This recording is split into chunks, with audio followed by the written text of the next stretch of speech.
ধুয়ে রেডি করলাম। তো আমি গরুর মাংসতে এইভাবে ময় মশলা দিয়ে একত্রে তারপরে মাংস রান্না হচ্ছে। রোস্টের জন্য মুরগি মাখা নেওয়া হয়েছে, এই পাশে ভাজতে বসা দিচ্ছে, ঠাস ঠাস করে ফুটে উঠতেছে। যে গরু মাংস রান্নাটা হয়ে গেছে, এখন নামাই ফেলবো। সুন্দর হয়েছে না? কালারটা কিন্তু অনেক সুন্দর হয়েছে। আর রান্না করবে এই যে সরষা ইলিশ। তো সরষা ইলিশের জন্য সরষা, পেঁয়াজ, কাঁচামরিচ একবারে ব্লেন্ডার করে নিয়েছি, নিয়ে ভালো করে ভাজা ভাজা করতেছি।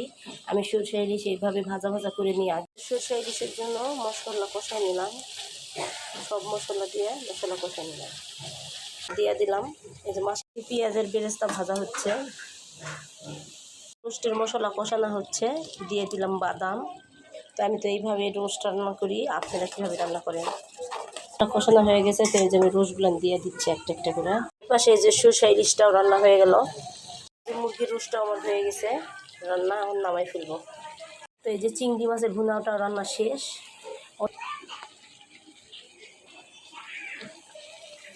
ভাজি করার জন্য পটল 4 ফাল করে নিয়ে ভাজি করতে দিলাম।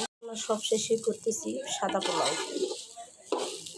সাদা পোলাও রান্না হয়ে গেছে, সব সাদা পোলাও একটু বেরেস্তা দিয়ে দেবো ভাজা, তাহলেই হয়ে যাবে। সে কি রান্না করছে আপনাদের দেখাবো। পটল ভাজি, ইলিশ মাছের ন্যাজা ভর্তা, সরষা ইলিশ, মুরগির রোস্ট, চিংড়ি মাছের ভুনা, আর সঙ্গে আমার স্পেশাল গরুর মাংস। তো এই ছিল আজকের আমার রান্না। সবাই ভালো থাকবেন, আল্লাহ হাফেজ।